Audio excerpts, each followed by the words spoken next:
वृश्चिक राशि वाले बंधुओं, आप सभी का बहुत बहुत स्वागत है, हृदय से अभिनंदन है आपके अपने वैदिक मंथन भिंड यूट्यूब चैनल में। तो वृश्चिक राशि वालों, जरा ध्यान से समझिए, इस एक चीज को पूरे मई के महीने अपनी जेब में रखना है। यह एक चीज इतनी शक्तिशाली है कि यह राहु की नकारात्मक ऊर्जा को आपके लिए पॉजिटिव कर देगा। शनि की निगेटिव एनर्जी जो आपको परेशान कर रही है, आपके कार्यों में बाधक बन रही है, आपके विचारों को प्रभावित कर रही है, आपको नकारात्मक भावनाओं और विचारों से भर रही है, उस ऊर्जा को भी पॉजिटिव कर देगा। लेकिन इन सबसे कहीं बढ़कर ज्योतिष की उस सबसे सुंदर कहावत को आपके लिए चरितार्थ कर देगा, जिसमें कहा जाता है कि जिसको राहु तारे उसे फिर कोई न मारे। जी हाँ बंधुओं, राहु आपको तारेगा, आपकी उन्नति करेगा, आपके दिमाग में ऐसे उज्जवल विचार भर देगा, इतने उत्तम विचार डाल देगा कि आप जो सोचेंगे उसमें कामयाब होने लगेंगे। मिट्टी को भी हाथ लगाएंगे, सोना बनने लगेगी। हर काम आपका सफल होने लगेगा।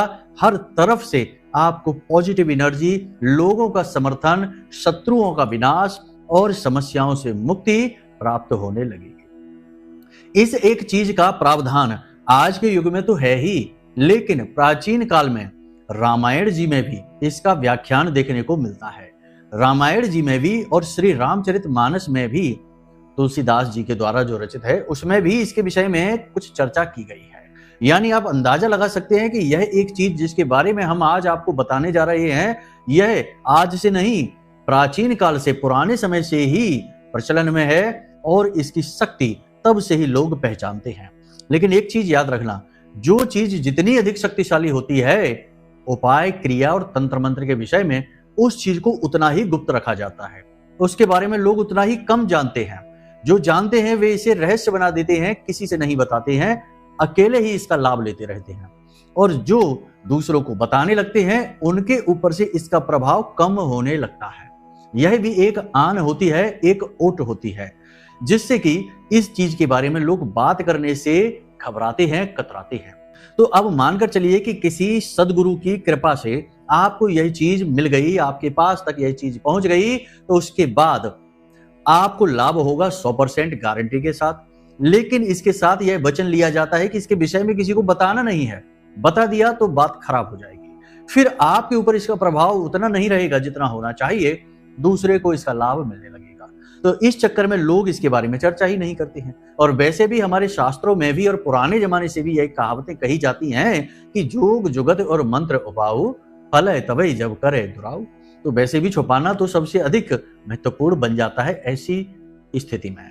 तो आप चिंता न करिए, हम आपको इस चीज के बारे में बता रहे हैं और हम इसका प्रयोग करके देख चुके हैं। बहुत अच्छा इसका लाभ मिलता है, बहुत अच्छी इसकी जीवन में अनुभूतियां होती हैं और ईश्वर की कृपा और आशीर्वाद भी प्राप्त होने लगते हैं। लेकिन हमने तो माई की शरण पकड़ी है, माई का पैर इतनी जोर से पकड़ा कि वो छुड़ा ही नहीं पाई।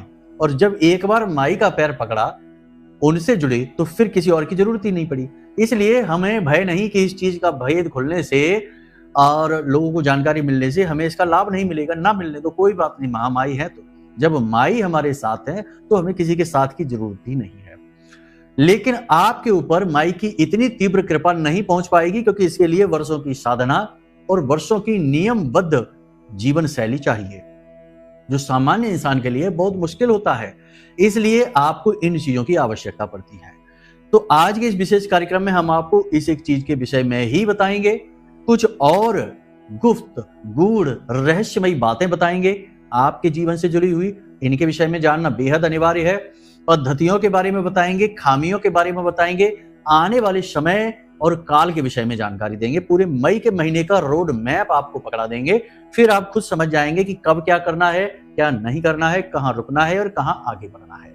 ये सारी बातें आपके जीवन से जुड़ी हुई हैं। बहुत ही मेहनत से, बहुत ही हृदय से, मन से, दिल से हम आपके लिए लेकर आए हैं।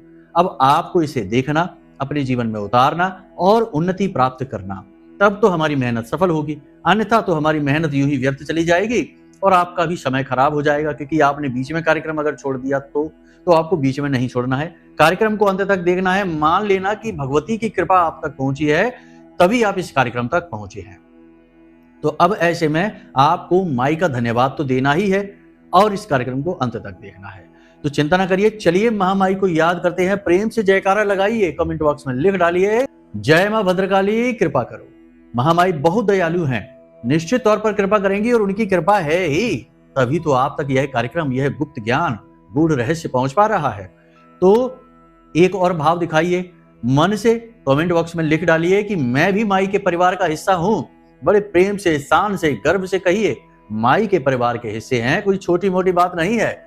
लोग तो छोटे मोटे विधायक, सांसद और अधिकारियों के संपर्क में आते ही छाती चौड़ी करके घूमते हैं, कहते हैं कि हमारे देखो कॉन्टैक्ट कितने बड़े बड़े हैं, हमारा संपर्क कितना ऊंचा है, हम विधायक जी को जानते हैं, सांसद जी को जानते हैं। लेकिन आप जो इस संसार की विधायक हैं और ऐसे अनंत कोटि ब्रह्मांडों की विधायक हैं, उनसे संपर्क में आ रहे हैं, उनके परिवार के सदस्य ही बने जा रहे हैं, तो आपको कितनी छाती चौड़ी करके घूमना होगा। आपका जीवन ही तेजमय हो जाएगा, प्रकाशवान हो जाएगा, माई की कृपा से पूर्ण रूप से भर जाएगा। लेकिन देखिए, सब कुछ भाव से होता है। केवल ऊपर ऊपर हमने लिख दिया फॉर्मेलिटी के लिए, उससे काम नहीं बनता है। भाव अंदर से जब तक नहीं उमड़ेगा, तब तक माई से वह तार नहीं जुड़ पाएगा, वह कनेक्शन नहीं बनेगा जिसमें कि माई आपके लिए विचार करेंगे। तो भाव सबसे अधिक महत्वपूर्ण होता है। हम इस बात को जानते हैं क्योंकि हमने ये अनुभव किए हैं। जब भाव माई से जुड़ा तो माई ने दोनों हाथों से समर्थन दिया और जीवन में ऐसी ऐसी अड़चनें और बाधाओं से बाहर निकाला जिसके बारे में सोच भी नहीं सकते। तो इसी का अनुभव हम आपको भी बताएंगे। तो चलिए बंधु, अब अपने मूल विषय को प्रारंभ करते हैं, ध्यान से सुनिए। प्यारे मित्रों, हमारे अत्यंत प्रिय और परम पूज्य अमिताचार्य जी के पास माँ बगलामुखी और माँ भद्रकाली की साधनाओं का वर्षों का अनुभव है और माता रानी की इनके ऊपर पूर्ण कृपा और सिद्धि है। आचार्य जी ने अपने सटीक कुंडली विश्लेषण और श्रेष्ठतम उपायों के माध्यम से हजारों लोगों के जीवन को खुशियों से भरा है। आचार्य जी का कुंडली विश्लेषण और उपाय करवाने का तरीका इतना अद्भुत है कि जीवन के हर एक दुख और कष्ट का कारण जड़ से ही समाप्त हो जाता है।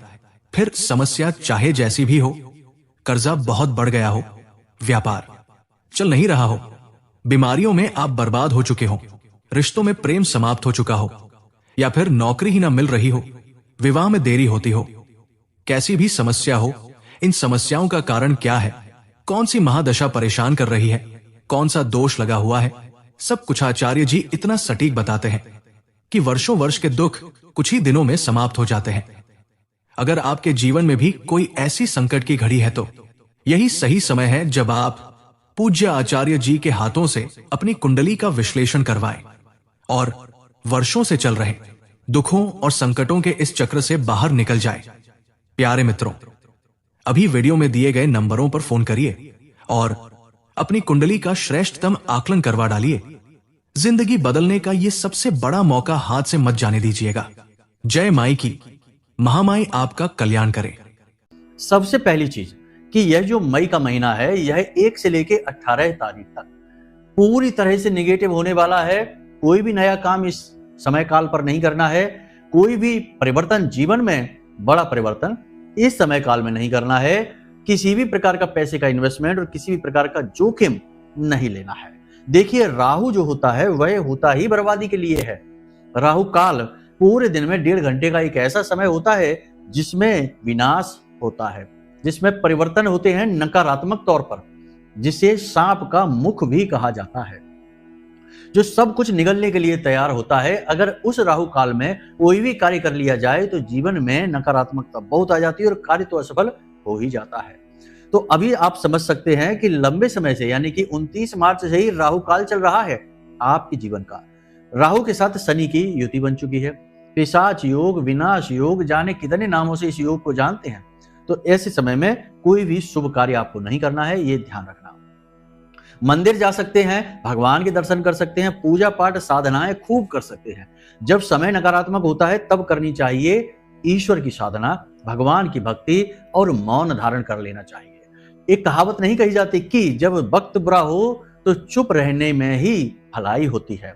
तो बस यही हम आपसे कह रहे हैं कि ऐसे में आप आगे बढ़ बढ़कर कार्य करेंगे तो आपको चोट लगेगी, नुकसान होगा, घाटा ही घाटा होगा। दूसरा, किसी पर विश्वास नहीं करना है, यह अविश्वास का समय है। ऐसे में आप किसी पर भी पूर्ण विश्वास करेंगे, वही धोखा देगा।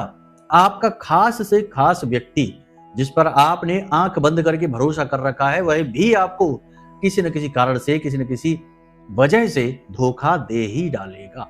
तो आपको विश्वास नहीं करना है, यह अविश्वास का ही समय है, ध्यान रखना है। तीसरा, आपको अपनी सेहत का ख्याल तो रखना ही है। हम पिछले कार्यक्रमों में भी कहते चले आ रहे हैं, अभी भी कह रहे हैं, सेहत का विशेष ख्याल रखिए। देखिए, मन में तो आपके काम करने की ललक रहेगी, आप खूब आगे बढ़ बढ़कर काम करना चाहेंगे, लेकिन शरीर आपका, सेहत आपकी आपका साथ नहीं देगी। आपका मानसिक तौर पर तो आप चाहेंगे कि हम इतना सारा काम कर डालें, लेकिन शरीर आपको पीछे खींचेगा। शाम होते होते आपके शरीर में ताप बढ़ेगा, बुखार की स्थिति आएगी, थकान बहुत अधिक हो जाएगी, काम का ओवरलोड रहेगा, जिसकी वजह से आप बहुत ज्यादा परेशान हो सकते हैं, कंफ्यूज से हो सकते हैं और मन आपका खराब रह सकता है। अनाप शनाप शब्दों का प्रयोग नहीं करना है, नकारात्मक बातों को नहीं बोलना है अपने लिए और ना ही किसी के लिए। गाली गलौज और किसी का अपमान करना तो सोचना भी नहीं है, वरना सब खराब हो जाएगा। कुछ ना कुछ पॉजिटिव एनर्जी तो आनी शुरू होगी 7 तारीख से ही, 7 मई से ही, जब बुध का परिवर्तन हो जाएगा। और बुध का परिवर्तन होते ही बुध आदित्य राजयोग बन जाएगा, सूर्य देवता के साथ बुध का मेल होगा। अब ऐसे में लाभ धीमे धीमे मिलने जरूर शुरू हो जाएंगे, लेकिन आपने अपनी वाणी का संतुलन यदि खो दिया। देखिए, बुध जो है वह वाणी से चलता है। जो इंसान दिन भर अनाप शनाप बातें बोलता है, नकारात्मक बात बोलता है, गाली गलौज करता है, उसका बुध 100% खराब होता है। और जो वाणी से बहुत मधुर होता है, उसके बिगड़े काम भी बन जाते हैं, उसका रुका हुआ व्यापार भी चल निकलता है, और उसकी बुद्धि तो तेज होती ही है, तभी तो वह अपनी वाणी पर नियंत्रण रख पा रहा है। तो बुध अच्छा है उसका। तो देखिए, 2-3 बातें हैं, ध्यान से समझ लीजिए। जिसका पेट बाहर निकल आया और जो आलसी हो गया, बैठकर ही काम करना चाहता है, खड़ा नहीं होना चाहता, उसका मंगल खराब हो गया। और जिसने लालच करके काम करना शुरू किया और दूसरों को अहित करना शुरू कर दिया अपने लालच में आकर, उसका शनि खराब हो गया। और जिसने अपनी वाणी का संतुलन खो दिया, उसका बुध खराब हो गया। और जिसने घर की महिलाओं का या महिला के किसी भी स्वरूप का अपमान कर दिया, उसका शुक्र खराब हो गया। तो देखो जी, ये जो हमारे ग्रह नक्षत्र हैं, ये हमारे जीवन से किस प्रकार से जुड़े हुए हैं, तो आपको विशेष ख्याल रखना है। बुध का गोचर सूर्य देवता के साथ बहुत ही शुभ, ठीक है, बहुत ही अच्छा। लेकिन अभी राहु का समय चल रहा है, पिशाच योग बना हुआ है, इस वजह से इसका पूर्ण लाभ आपको प्राप्त नहीं होगा। 18 तारीख के बाद, यानी 18-19 मई के बाद अचानक से जीवन में पॉजिटिव एनर्जी आएगी, हर तरफ से लाभ ही लाभ समझ में आने लगेंगे, बुद्धि एकदम से खुल जाएगी। जो दिमाग पर एक धुंध सी छाई थी कि कुछ समझ में नहीं आ रहा था कि क्या करें क्या ना करें, वह स्पष्ट हो जाएगी। तो सारी बातें यहाँ पर हम आपको स्पष्ट तौर पर इसीलिए बता रहे हैं ताकि आप कोई गलती ना कर बैठे। एक और खास बात कि स्वास्थ्य का आपको विशेष ख्याल रखना होगा। मंगल नीच के चल रहे हैं। मंगल किसी भी कुंडली की एनर्जी होता है, ऊर्जा होता है, ठीक है, और अभी ऊर्जा डाउन है क्योंकि मंगल नीच के हैं, कर्क राशि में गोचर कर रही है। तो ऐसे में आपको इसकी कमी, ऊर्जा की कमी दिन रात महसूस होगी, बिना किसी बात के ही थकान हो जाएगी, बिना कुछ किए ही आलस सा भरा रहेगा, काम करने की इच्छा ही नहीं होगी। सिर से जुड़े रोग परेशान करेंगे, बाल अधिक झड़ेंगे और पेट से जुड़े रोग परेशान करेंगे। ये बीमारियां बनी रहेंगी आपको लगातार। और आंखों में जलन, कड़वाहट रहेगी और आंसू आना। कुछ लोगों को तो चश्मा भी लग जाएगा। 1 से लेकर 18 मई या फिर यूं कहें कि 7 जून तक, क्षमा करें 7 जून तक की बात कर रहे हैं, जब मंगल जो है वो कर्क से बाहर निकलेंगे, यानी नीच राशि से बाहर आएंगे। तब तक के समय और काल में बहुत सारे लोग ऐसे हैं जिन्हें चश्मा लग जाएगा। जी हाँ, आंखें, इतनी तकलीफ होगी, इतनी दिक्कत होगी आंखों में। तो ये सारी बातें आपको ध्यान रखनी है। स्वास्थ्य का विशेष ध्यान रखना है। कसरत करें, योग प्राणायाम करें और ईश्वर का स्मरण करें, इससे मंगल अनुकूल होगा। और यह पूरा वर्ष ही मंगल को समर्पित है, यह तो आप जानते ही हैं। अब बात करते हैं उस एक चीज की जिससे हमने कार्यक्रम शुरू किया था। इस एक चीज के बारे में रामचरितमानस में और वाल्मीकि रामायण में भी मिलता है कि जो रामायण में एक पात्र है जिसे हनुमान जी का पुत्र कहा जाता है, जिसका नाम है मकरध्वज। तो मकरध्वज जो है एक जलीय जीव का पुत्र माना जाता है और हनुमान जी उसके पिता माने जाते हैं। तो मकरध्वज का जन्म जो है वह राहु काल में हुआ था। हमने शुरू में बताया था कि दिन में राहु काल एक ऐसा समय होता है जिसमें कोई भी कार्य अगर होता है तो उस कार्य का नकारात्मक फल ही प्राप्त होता है। आज के समय में तो ना जाने कितने मकरध्वज उत्पन्न हो रहे हैं राहु काल में, और लोग ध्यान ही नहीं देते हैं। उन बालकों का विशेष ख्याल रखना पड़ता है। इन बालकों को शुरुआत से ही उपाय और क्रिया के साथ बांधकर चलना पड़ता है जिनका जन्म राहु काल में हो गया। खैर, तो रामायण में है कि राहु काल में जब मकरध्वज का जन्म हो गया तो उसकी जो माँ थी, एक मकरी थी, तो तो उससे उसको बहुत टेंशन हुई। उसने कहा कि अब हमारा बालक का क्या होगा, पता नहीं इसके साथ क्या होगा, कुछ बुरा कुछ अनर्थ ना हो जाए। तो उसने भगवान की प्रार्थना की। तो उसके गुरु ने उसको यह उपाय बताया कि अपने बेटे को मच्छमड़ी पहना दो गले में। मच्छमड़ी एक ऐसा पत्थर होता है, एक मड़ी होती है जिसके बारे में यह कहा जाता है कि यह राहु की बहुत ही शक्तिशाली काट होती है।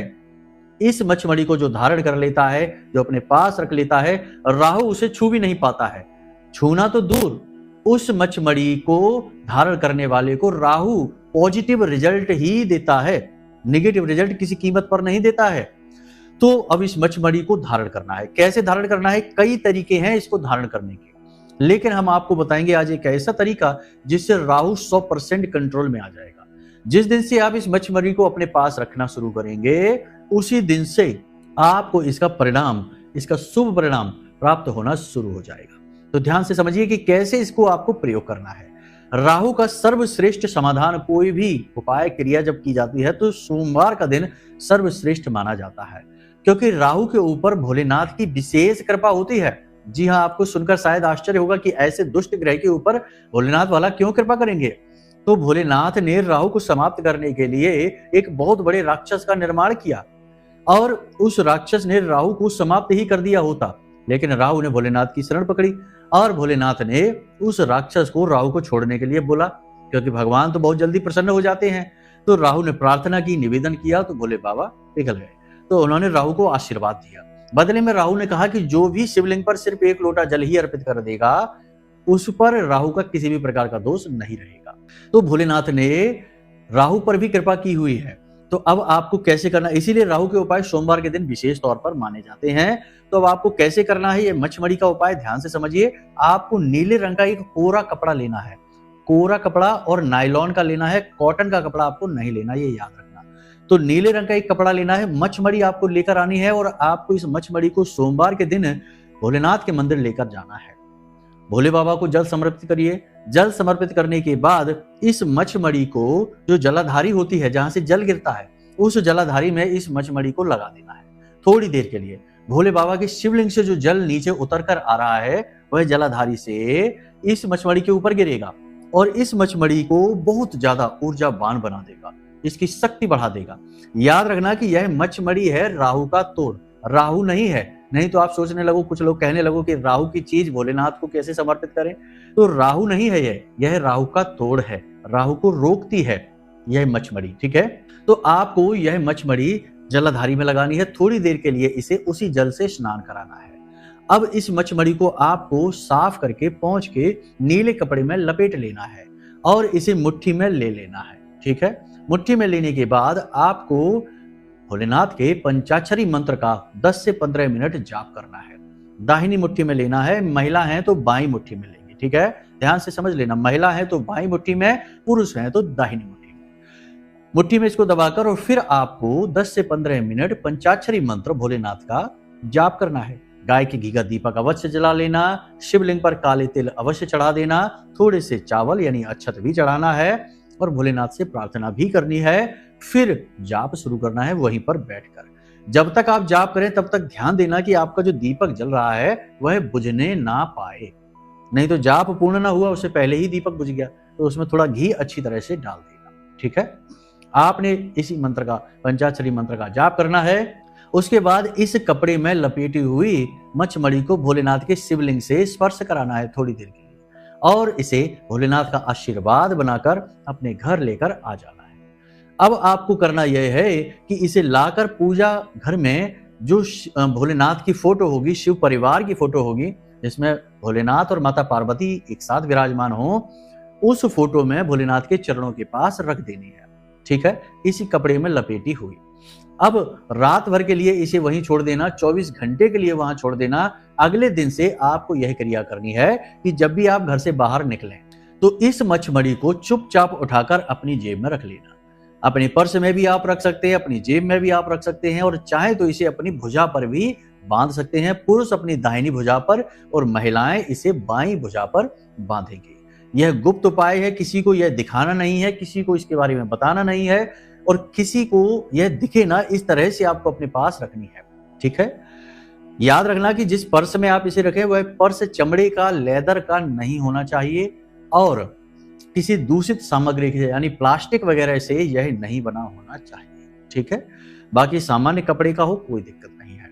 तो बस इसे अपने पास रखना है और आप इसके प्रभाव को पहले दिन से ही महसूस करेंगे। बड़ा जांचा परखा प्रयोग है, बहुत अच्छी तरीके से यह प्रयोग जांचा गया है, तभी हम आपको बता रहे हैं। तो इसको आपको करना है। अब इसका आपको पूर्ण लाभ प्राप्त करने के लिए एक छोटी सी क्रिया और करनी होगी। इसके लिए आपको मेहनत करनी होगी। कैसे करनी है, ध्यान से समझिए। दिन में हमने आपसे कहा कि 1.5 घंटे का राहु काल का समय होता है। ठीक है, राहु काल के समय को आपको पता लगाना है। मोबाइल में तमाम सारे ऐप होते हैं, किसी भी ऐप से आप पता लगा सकते हैं कि राहु काल का समय क्या होता है। यदि नहीं पता लगता तो कोई बात नहीं, वीडियो की स्क्रीन पर हमने एक सारणी दे दी है, उसमें राहु काल का समय लिखा हुआ है। प्रतिदिन के हिसाब से अलग समय होता है ये। ठीक है, तो आपको यह समय नोट कर लेना है। अब दिन में जब यह समय शुरू हो, आप कहीं भी हो, किसी भी अवस्था में हो, कोई भी कार्य कर रहे हो, तो इस राहु काल के समय में 2-5 मिनट के लिए आपको यह क्रिया करनी है कि इस मचमड़ी के कपड़े को फिर से अपनी मुट्ठी में लेना है और अब आपको बोलना है राहु का बीज मंत्र। जी हाँ, इस समय राहु की ऊर्जा पूर्ण रूप से प्रबल है और मचमड़ी आपके पास है। राहु आपके लिए अब पॉजिटिव फल देंगे। अब यहाँ पर हम ये नहीं कह रहे कि इस राहु काल में आप कोई भी बड़ा कार्य कर डालिए, कोई नया कार्य कर डालिए, शुभ कार्य कर डालिए, नहीं, ये नहीं करना है, ये भूल होगी। केवल इस राहु काल में आपको राहु को पॉजिटिव बनाना है, अपने लिए पॉजिटिवली इसको एक्टिवेट करना है। इससे मचमड़ी की शक्ति भी बढ़ती है और राहु भी आपके लिए एक्टिवेट होता है पॉजिटिव एनर्जी के साथ। ठीक है, तो आपको क्या करना है, मुट्ठी में लेना है और राहु का बीज मंत्र है ओम रांग राहवे नमः। ठीक है, ओम रांग राहवे नमः, इस मंत्र का जाप करना है। मन ही मन आप जाप करें। अगर आपने जूते चप्पल पहन रखे हैं या आप ऐसी अवस्था में हैं, शुद्ध नहीं है, कोई बात नहीं, तो मन ही मन आप जाप करें। 2-4 मिनट ही कर लें, पूरा 1.5 घंटा नहीं करना, थोड़ी बहुत देर ही कर लें। इसका बहुत अधिक प्रभाव है। जैसे ही आप इस क्रिया को करना शुरू करेंगे, 2-4 दिन में ही आप देखेंगे कि जो आपके घोर विरोधी हैं, अचानक से भी आपका सपोर्ट करने लग गए।